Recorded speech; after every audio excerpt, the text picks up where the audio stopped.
is up, everybody? Welcome back to Talking Shop. As you can see, someone much less attractive than Jen King is hosting this show today. I've been asked to fill in by the powers that be, and what an honor that is. Thank you so much. Today, we have an incredible guest here. He is a comic book legend, Carl Kessel. Welcome to Shop Talk. How you doing, sir? I'm doing good, Onrie. Thanks for having me on. It's a pleasure. Carl, why don't you tell us about your latest Kickstarter project and what you got going on, and we'll kind of go from there. Yeah, well, what's going on is a year or so ago, David Hahn and I came up with an idea for a character we wanted to do, and we Kickstarted it, and it's called Impossible Jones. The book is, I have trouble with the camera. There's the book there. This is the book we Kickstarted. Hardcover book. It's about the size of like the Saga hardcover, so it's larger than a comic. Full color and 150 some pages. Anyways, the concept, the basic idea is that Impossible Jones is a thief. She gets superpowers and then is mistaken for a superhero and decides not to correct anybody. She's just going to run with that. It's a pretty good deal that just falls into her lap, because now she can like go into the police station and they don't try to arrest her. In fact, they tell her what they're up to, you know. And this is a very handy thing for her because she has no desire to give up her thieving ways. She's really good at it. She really enjoys it. But now she's got to walk this line where she's got to convince people she's a hero enough to get away with being a hero. And sometimes when you pretend too long, you start actually being the thing you're pretending to be. So anyways, so that's what we did. That was we got that out. I think we got this in people's hands about January. And very shortly after that, I started having talks with Scout Comics. And now Scout will be serializing, once again, I can't get it, serializing this as a 4-issue miniseries with brand new covers and additional interior pages. And I believe that's available to be ordered right now. You can order that first issue right now. And that's kind of where we're standing with it. So, Carl, you've got a very extensive background in comics. And I've seen your books come across in my collection, and I'm pretty sure I've slung a ton of books that you've worked on. How was that transition from going to having that, sort of that background of, hey, I'm working on Superman or I'm working on Harley Quinn? How did it change once you decided I'm going to break off and do my own thing? And how liberating was that for you as a creator? Actually, liberating is a great word. Yeah. I mean, I've had a lot of fun working in other people's playgrounds, in other people's sandboxes. I mean, it was great to do Superman. It was great to work on Spider-Man, Fantastic Four, Harley Quinn. I mean, these are all great characters, and it was so much fun to run around with them for a little bit and see what maybe one little tiny bit I could add to their vast history. But I have to say, there's nothing like working on your own character that it's your baby, it's your child, and as much as other kids are cute, your kid is the cutest. So that's how David and I feel about Impossible Jones. I mean, we're just very jazzed about it.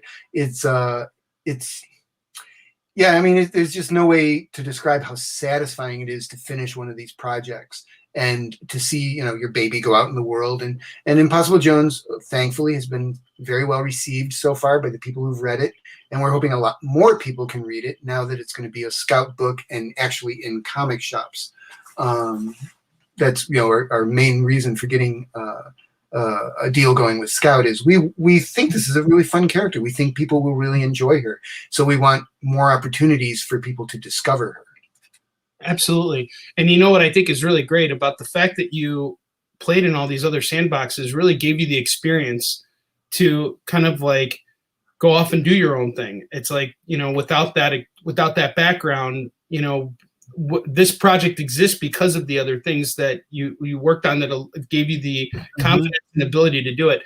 Now, here's something I always love asking other creators, being one myself as well, is what is the creative process like for you? Like when you are you a writer or the artist of this? I write and I ink Impossible Jones. I am a penciler, but I'm very slow.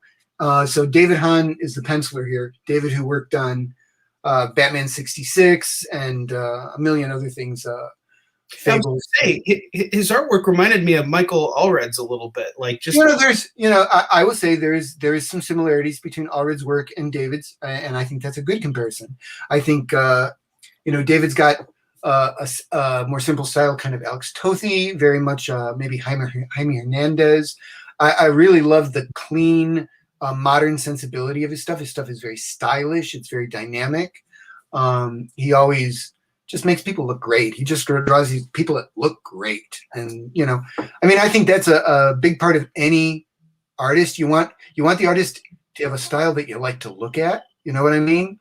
And I really like looking at David's work. I met David probably 20 years ago when he was doing a small creator-owned book called Private Beach that he wrote and drew himself.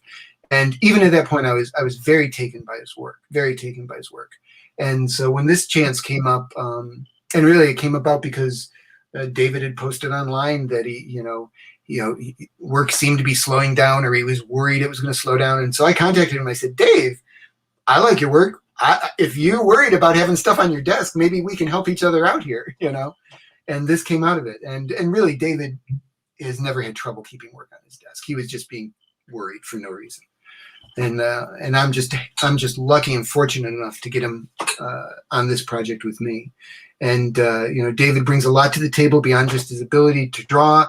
In fact, just now we were working on a cover, and I was going, oh, maybe we have to worry about where this guy's hand, his right hand is in the wrong place. And Dave goes, you're worrying too much about this. This is fine. And you need people like that. You need people whose opinion you can trust to be your sounding board and be your conscience at times, to tell you when you're doing, this is not worth your time. Move on to something else, Carl. Move on. And I do the same with him. That's a beautiful dynamic, and that kind of leads me into your process. So, I'm writing a comic right now, and I'm trying to understand how other writers and artists think. Now, you have this experience of being of penciling comics as well, so you know how to do this. When you are doing, how do you write your scripts? Do you just do the whole thing full out, or do you try and visualize each page? Do you try and visualize each spread? Like, what helps you kind of like figure out the proper, I guess I want to say, balance in your style? Well, this is what I've developed. I'll even show you right here. Right here, I've got this yellow Lego pad, and if you look, this is what I do: is I take a page, and each line of the yellow pad would be one page, and I divide it into. There we go. Where is it? There it is. Divide it into a number of areas, which is each is a panel, and I write down in a few words what happens in that panel. And I only allow myself 5 or 6 panels a page. I'm sorry, this is not. And that's how I always begin. That gives me my basic pacing. I know what's going to happen on each page. I know what, if there's a cliffhanger at the end of a page, I try to end the pages on a point where it makes people want to see what happens next. So maybe it ends on someone asking a question, who is it? And I want to know who it is. So you turn the page to see who it is. But that I developed this years and years and years ago. And I can go from this right into the word processing and type out full scripts from this or whatever. I will say with David, I started out Impossible Jones. The very first chapter of it was written full script, because we were both just kind of getting the feel of the character. But after that first chapter, I reverted to just doing the Marvel style plot dialogue, where and I've done plot dialogue. I used to do that on Superboy with Tom Grummett, plot dialogue. And my plots are pretty tight plots in that I write a short paragraph that is a panel. I say, Superboy looks really surprised. Next panel, the wall breaks open and in comes King Shark. That's how my plots are, panel by panel, and sometimes suggested dialogue. And that's not what I do. That is now what I do with David, where I send him the plot, and David will. And he has every right to do this. He will take, my 6-panel page, and he can make it a 5-panel page. Or sometimes he says, these 6 panels, I really think it would be better as a 9-panel grid or something like that. David's got that ability to pace out things, and he's got a good sense of pacing. I can't think of any time he's handed me pages where I thought, oh my God, this missed the point totally, you know? So that's my process right there. You know, the yellow legal pad is where I always start. I love that. I think that's so brilliant that you have this method that works for you. And here was another thing, and the fact that you're so open to that, the artist saying, you know what, I think I can make this work with less panels or maybe more panels. Because when the second you told me, like, you know, I try and keep everything to 5 to 6 panels, I think that's what I do too, just because it just allows the one thing that I find sometimes unfortunate when I'm reading comics is when you have pages and pages with no exposition, then you get bam smacked with like pages and pages of exposition to make up for it. And you know, I think we're always trying to find that perfect balance. Now, here's another question for you. When you're working for Marvel or DC, you're working on these very tight deadlines. Like your book's got to be out, and you got to just keep, you know, you're a workhorse. You're just constantly putting stuff out. What was the experience like working on your own baby? Was it slower? Was it frustrating at certain points? Like what was it like? I wouldn't say it was necessarily frustrating, but it was a lot slower because all of a sudden, you know, it is like you said, your baby. And so you sit there and you go, well, you know, if it takes me a day and a half to ink this cover, but it looks really great, it's worth it. Whereas, you know, not that I would do shoddy work for Marvel or DC, but everyone understood this cover's got to be in today, Carl, got to be in today. And everyone was happy when it was in that day. But I will say, you know, I have discovered working on Impossible Jones, and I have another project I've done with Tom Grummett, Section Zero. All of these projects have taken much longer than I would have expected. I mean, we have kickstarted another Impossible Jones book, except that is just going to be a floppy. It's not going to be a hardcover. It ended up being a 30-page comic. And, you know, a 30-page comic, you probably could, you know, Marvel DC, that's about a month and a half of work, right? It's like taking us 3 months to put this together. So you know, it you know, and the only thing you got to do is you got to figure out the finances of that because, you know, if you're doing 30 pages for Marvel in a month and a half, that's a pretty good turnaround for your money. But if it's all of a sudden taking you twice as long, you're basically, you know, working for half the amount. So that I'm still working on the finances of it to make it really, you know, I'm certainly not working at the page rate I was working at Marvel or DC, but at the end of the day, you know, Impossible Jones is something my kids will own. My kids don't own Suicide Squad. My kids don't own Harley Quinn. I had a lot of fun on those books, a lot of fun, and no one would be reading Impossible Jones if I hadn't worked on those books. I deeply appreciate my chances to play in those sandboxes. But yeah, these take a lot longer. These books take a lot longer. And it's not just the work on the books, too. It's also that I'm running a Kickstarter. I'm talking to the printer. I'm working on the distribution of it because, you know, we're mailing them out ourselves. And you know what? That takes time. That takes time. Yes, much more time than I originally thought. You know, for me, sales is really where I feel like it's one of those skills that I've had to really hone with my own projects, because when I go to a convention, that's my method of distribution. And it's interesting because what you were just describing is that we all wear different hats. We all have to, when we're doing our own, create our own stuff. Now, here's a great question for you, or a big question for you that I think would be on most of our minds. Have you picked up anything from watching how Marvel and DC or Image or any of these other companies, other people you know, have you picked up any kinds of like, you know, ability, you know, traits or abilities, or did you realize that there was anything that you were like, hey, I never knew I was really good at marketing. I never knew I was really good at talking to printers, you know, like all these skills are extremely important. Is there anything that you picked up on that you suddenly realized, hey, I love this too. I love this as much as creating? Well, yeah, I mean, I'm not sure I'm good at any of it, but I did find out that I like it. I really like dealing with the printer. I really like, you know, dealing, you know, quite honestly, very directly with the backers through Kickstarter. I like the, you know, I like all the process of putting together a comic or, you know, a trade paperback or a hardcover or whatever it is, and learning learning about that. I mean, quite honestly, I thought I knew at least the basics about printing, and then I learned. You know what I learned? I learned there's more than one kind of black. I thought black is black, but no, there are different kinds of black. I did not know that. And I've been in the business 30 years. No one told me there were different kinds of black until I was actually talking to a printer. Well, you're an inker too, so Yeah. it's like you're inking, like literally, you're putting shadows in place, and you're doing it with black ink. You're not doing it with like slightly less black ink. but when it comes to printing the book, there is different kinds of black. There's cold black, there's warm black.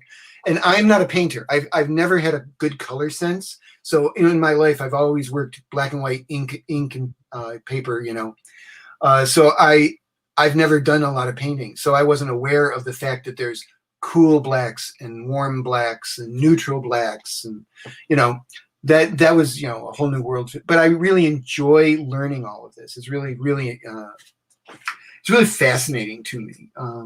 And I enjoy running the Kickstarters. I have friends who said, oh, Kickstarters, they're horrible and they're really exhausting and draining, but they're also very invigorating. And that, when I'm working on the book, like I said, it's my baby. I want to get it as right as possible. There's a point where you have to let it go and keep moving forward. But the Kickstarters, there's a deadline there. There is that, you've given yourself 3 weeks, 4 weeks, whatever it is. And in those 4 weeks, you got to do as much as you can to get as many people to know about your project.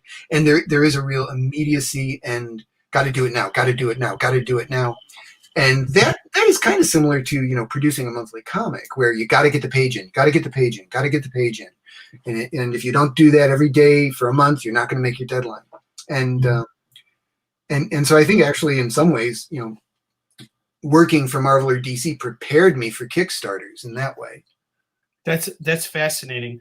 Now, I have been a negligent host, Carl. I sincerely apologize, but you have a lot of people right now who are very interested in having some of their questions answered by you. Oh, we'll start off with William Holland, who is asking, what comic book character would you love to work on that you haven't had the chance to work on yet?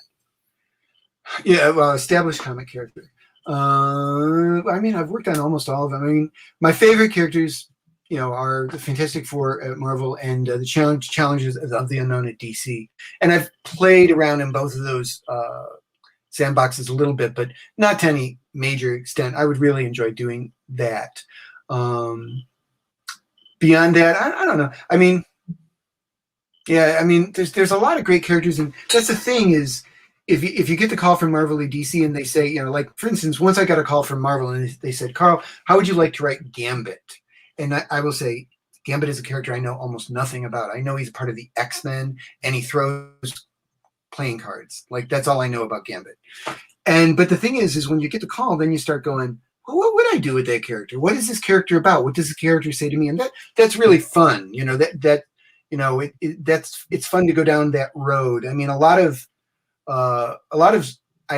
my favorite ideas that I've come up with is when I think of a character that I'm not interested in, and I think, why am I not interested in this character? What would I do if I was working on that character to make him interesting to me? Would I be chomping at the bit to do, say, Doctor Strange? No, he's one of my, he's a character that I could easily live without. But given the chance to work on Doctor Strange, I would really enjoy that chance, because I'd like to see what would come out of it. Maybe it would be a disaster, who knows? But it could be really fun. That's really interesting. All right, now we got another question, and I totally missed this. She's one of my favorite people on the planet. Chocolate Covered Cosplay wants to know how you fix writer's block. What do you do when you get hit with that? Like, how do you break past that? And I'm curious to know your answer too, because I get writer's block all the time. Well, I have to bow to Mark Waid here. Mark Waid told me many years ago that he did not believe that there was writer's block. What writer's block is your subconscious telling you you've made a wrong decision in the story, and that's why you can't move forward. You have done something in the story that sent you in a wrong direction. And so what you have to do is backtrack and find out where you made that misstep. And if you find it and correct it, you'll find that the pieces start falling in place. And time and again, I found that he is right on that. Absolutely right. Many times, the other approach that I use is if something isn't working, if I'm just going, they're in the room, they're in the room, they're in the room, they're in the room, they're in the room. And if it was a Fantastic Four, say, and then Reed turns on the lights. Reed turns. If that's not working, try it with Sue. What if Sue turns on the lights? I mean, this is a very broad example, but a lot of times I just, if I've gotten multiple characters and, it seems like Wolverine should be the one that goes through the open door, but the story doesn't go anywhere. Well, what if Cyclops goes through the door first? You know what I mean? You try your different options. And quite honestly, a lot of times I've solved my problems by doing the opposite of what I originally thought I would do.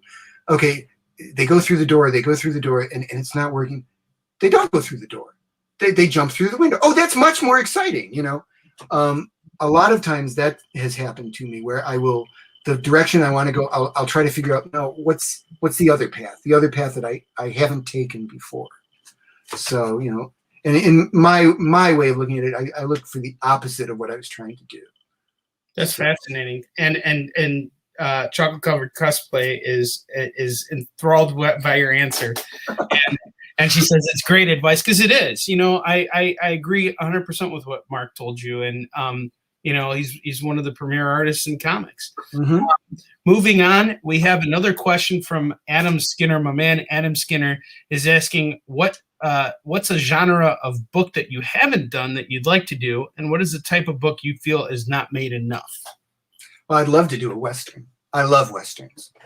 There's, and I think, in the Kickstarter world, there's actually quite a few really interesting Westerns coming out. But I would love to do a Western. I actually, many years ago, I've got a lot of different ideas. I once talked to a number of people about doing Westerns. That would be my number one genre that I would love to do, a Western. That's fantastic. All right, Mr. Cassell, we are going to take a commercial break. Okay. I want to give you a chance to say anything else that you feel you want to say to your audience and to all of us out there who are watching you and all that other wonderful stuff. So right now, go? Yes, go. Okay. I would say please check out Impossible Jones through the new Scout comic that's coming out. Go to your comic shop, ask them to order you a copy, ask them to order your mom a copy, ask them to order extra copies for all your friends. I think if you've read my work on Harley Quinn, you will like Impossible Jones. Big reason I did Impossible Jones was because I missed working on Harley Quinn. That's really the truth. It is the truth. That's fantastic. There's so many other questions I would love to ask you, Carl. You're fascinating, and you got such a wellspring of knowledge and experience in this business. Thank you so much for coming on and sharing your stories and your great project. I wish you nothing but the best of luck, and I look forward to having a chance to interview you again in the future. Oh, sure. I'm here all the time. This room. I live in this room. Excellent. Thank you very much. Absolutely. Folks, we will be back in just one moment. We take a commercial break. I should have that line down. We'll be back in a moment. Jen's so much better at this than I am.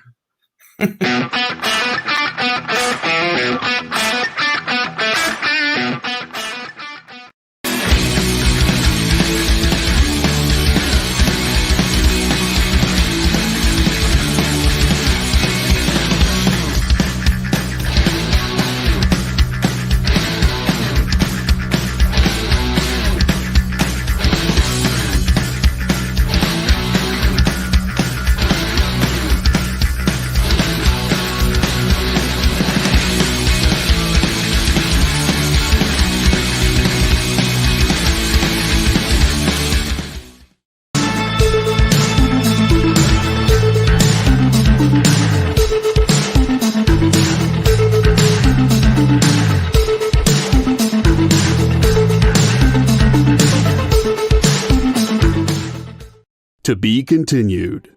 3 little words that hold the secret to the next great story.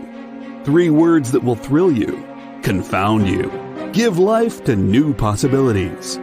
Every variation of To Be Continued is a promise of adventure, a promise of excitement, a promise of unseen wonders and unexplored worlds.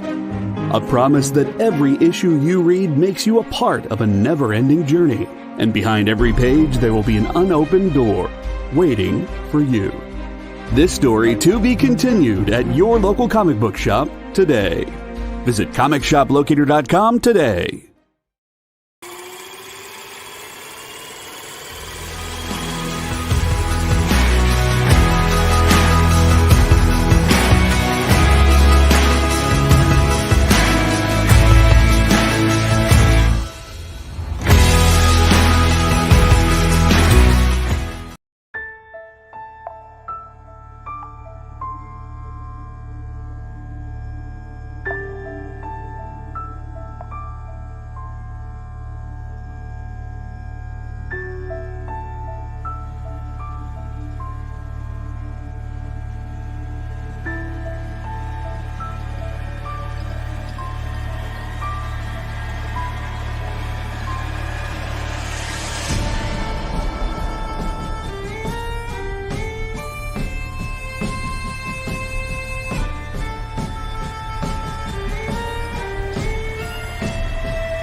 Welcome back to Shop Talk, guys. I am your lesser fill-in host guy, Onrie Compen.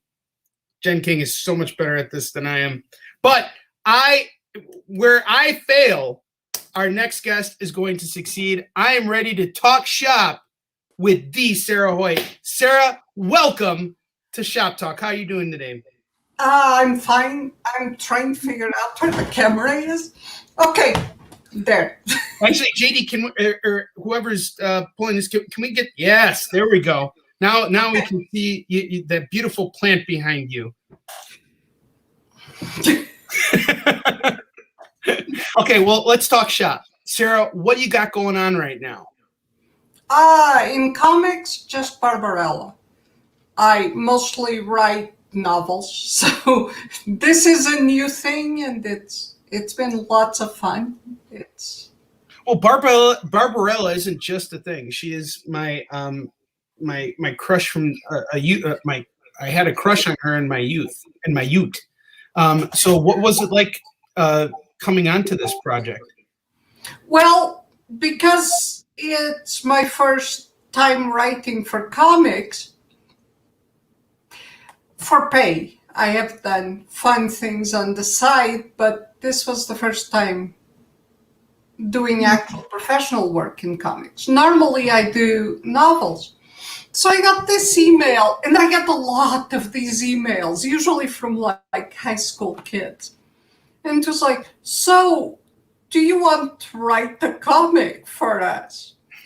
And I was really busy, so I didn't pay any attention to who sent it or the email address, just like, pass, I'm doing something else. And then I got the second email going, okay, we're not the biggest in the field, but we are a professional company. And I went, wait, what? And I looked at it, and it's really been an amazing experience. I had read Barbarella in French back when I was 13 or 14. Mostly because I read everything that came into the house, and the comics somehow floated into the large collection. And I read it, and I went back and reread it, and I went, yeah, I could have fun with this. This could be great fun. So I said yes, and it's been an interesting experience because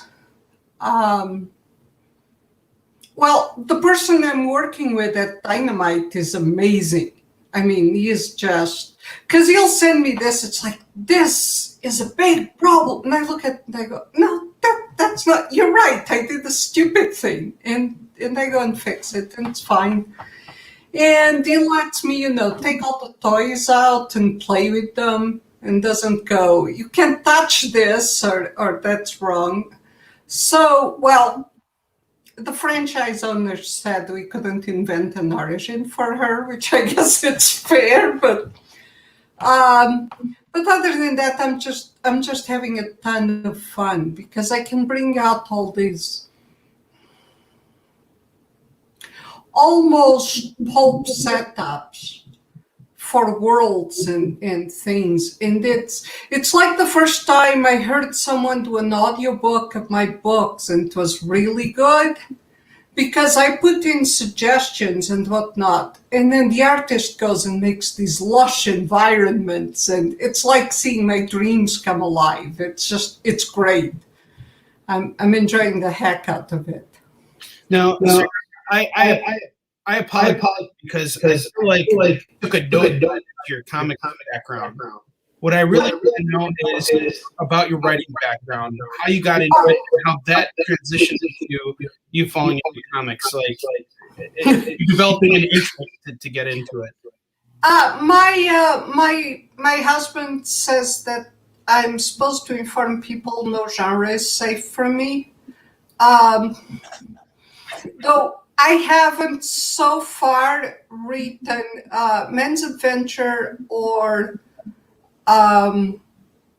picture books, although my son has been badgering me to write as a picture book, a story he told me when he was a kid. But let me see. I broke in with literary fantasy, which was fun, and it was lots of fun to write. It was sort of a reimagining of Shakespeare. Only I found out most people don't really like to work that hard for their fun. And frankly, the idea of just writing that for life depressed me a bit. So I then wrote historical mystery, other fantasy, contemporary fantasy, science fiction, romance, contemporary mystery. I get bored easily. So the comics, I guess they thought I'd be good for it, and I'm having fun with it. I have asked to be Tuckerized in the third issue as an hysterical and failing AI. So, I sent them a picture and everything. Well, here's a question now. So we now know that no genre is safe for you. But when you jumped into comics, that's a completely different discipline as opposed to writing prose novels. Like, the way you're visualizing and the way you're putting stuff together, your scripts are more like directions for an artist. But at the same time, you're writing exposition to move the story forward and do all this stuff. So was it difficult for you to suddenly visualize differently? It's a different headspace.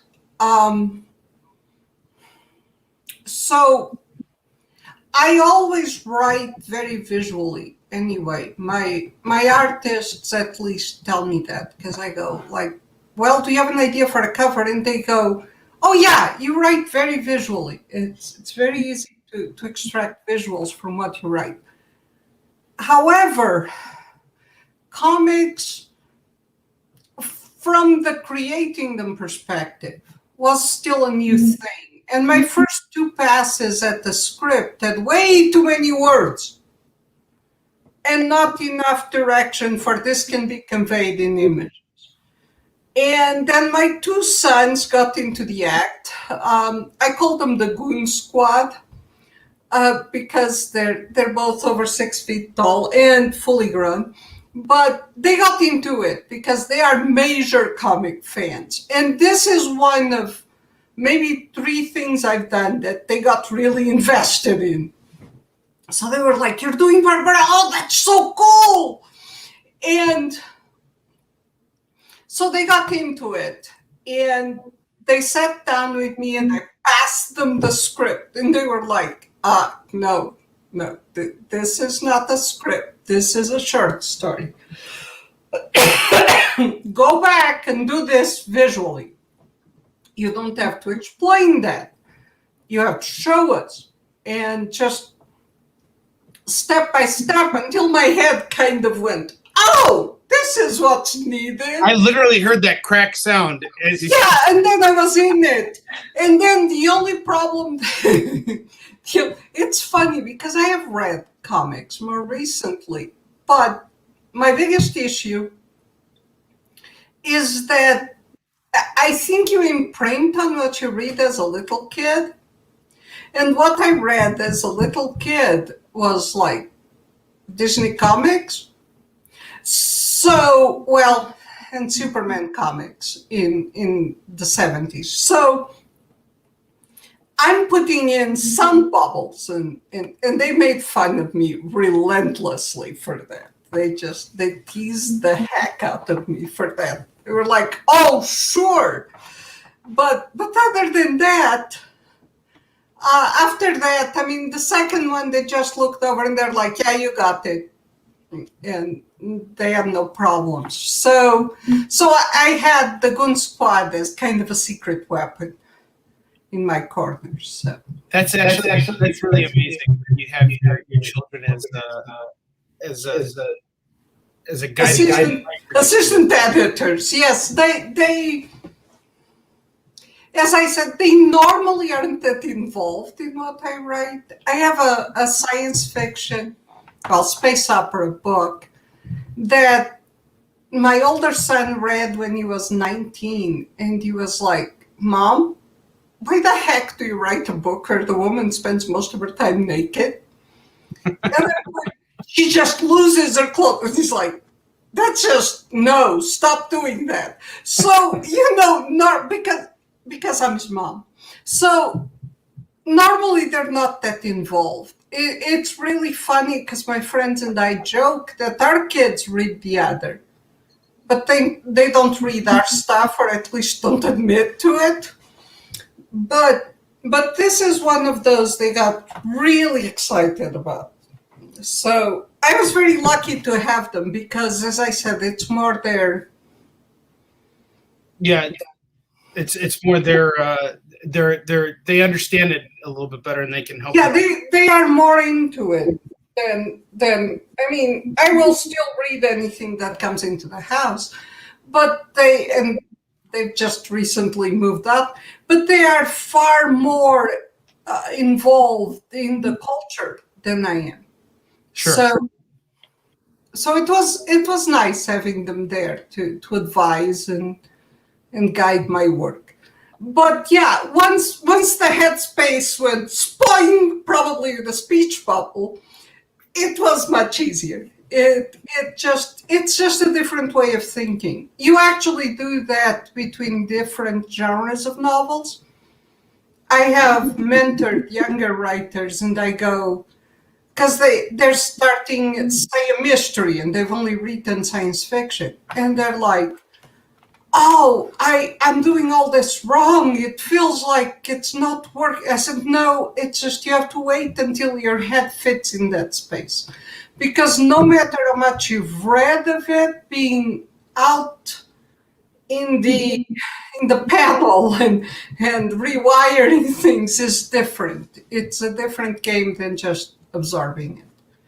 That's fascinating. So now that you're in comics, welcome. I don't think you're ever leaving. We pulled you in and you're not coming out.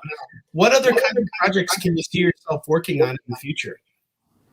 I really have no idea. I normally don't know until it drops in my lap. I have no idea. I was listening to the gentleman before me, and what he said about if someone tomorrow said, hey, do you want to write a comic about blah, blah, blah? And someone, like some hero or some character I never heard of, my first reaction would be, never heard of this character. Why do I want to do that? And then I'll go and read it, and I'll go, there are aspects of this I can play with, and I can have so much fun with that, which is, if you have asked me, of all the characters you want to write, do you want to write Barbarella? I go, why? But once I had reread the comic, and as I said, I hadn't read it probably. I feel really old, but in probably 40 years. You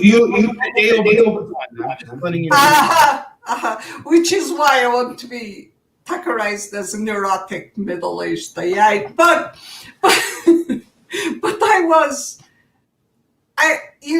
my reaction after I read it was, I like the way she's completely herself, and the way she has concern for everyone she encounters, and I can play with this, and I can make her mine, and it'll be lots of fun. And that's it's, unless it were a character that I'd go, eek, no, I don't want to touch that. Almost anyone would be fun to play with. I am not that anyone's ever going to ask me this, writing the Tick, ever.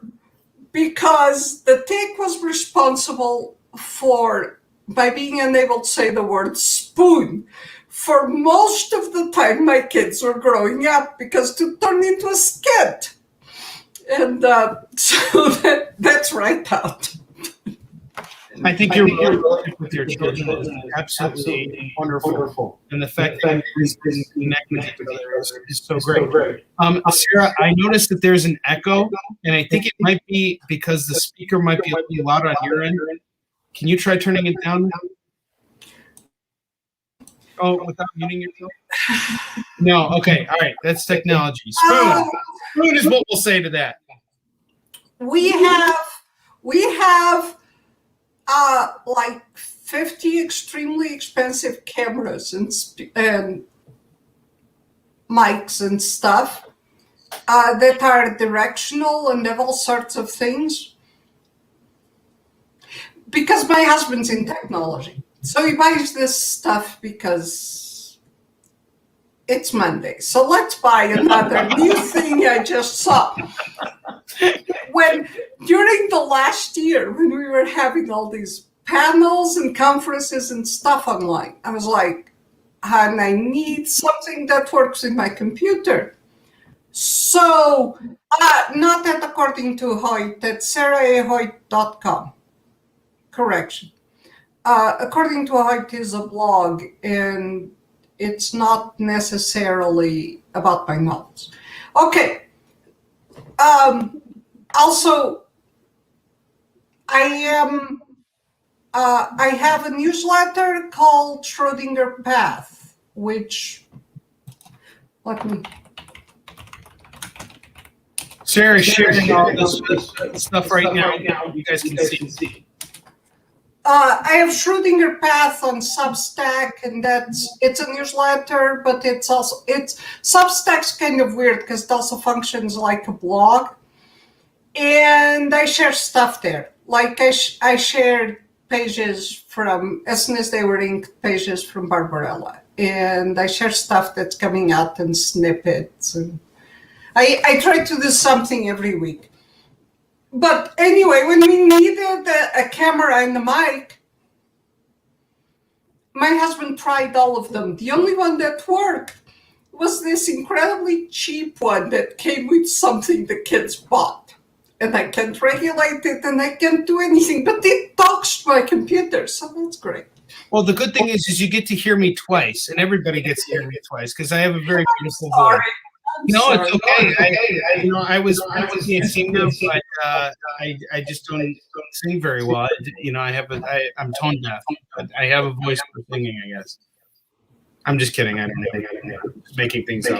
You're obviously making things up. I'm okay with making things up. Yes. I do it all the time. So your book is coming out on July 21st. So in a couple weeks, Yes. your book hit the street. Where are you going to be on the day that your very first comic comes out? Probably at my computer writing, which is, pretty much where I am almost all the time. So that's about it. I don't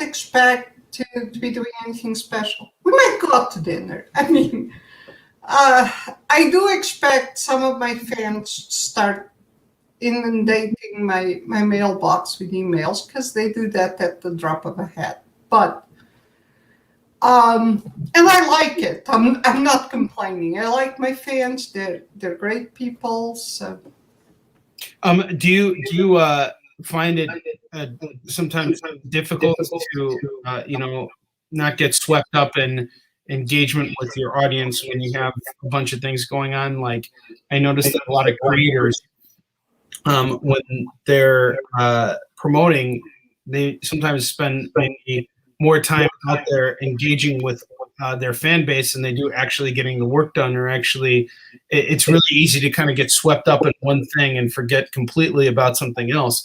Have you ever had that problem with any books that you put out there? all the time. It's also a problem because it's out of phase. So, something that I just put out is not the latest thing I wrote. It's like 2 back. So I'm concentrating on promoting that, and it's really hard to go to the current thing and work on the current thing. And it's really easy to lose track of time, because people will ask, can you appear here or there? And I lose my daily rhythm, I guess. I guess that's what I'd say. So, And are you doing any comic conventions now? Like in the future? not this year. Not Yeah. this year. Sure. Not this year. Well, we're moving. So Oh, wow. so in the middle of all this, and moving is a production when you have an entire household and more books than any human being should own, and so it's probably not this year. This year we're just trying to get moved and all. Next year we'll see. That's fantastic. I really hope that if you are ever at a comic convention, you'll be okay if I come up to you and nerd out in front of you, because I think it's so cool that you're making this transition from writing novels to working in comics, and you seem to be handling everything so well. And I so admire how much you obviously have such a close relationship with your children that you can you can come to them for advice, essentially, and they seem to be the sounding boards that Carl was talking about earlier. That was lots of fun, and working and getting them that engaged in what I was doing is lots of fun. Although my younger son actually heard of it first through friends who pinged him, and they were like, "Are you related?" And he was going, "Mom, what are you doing now?" So, so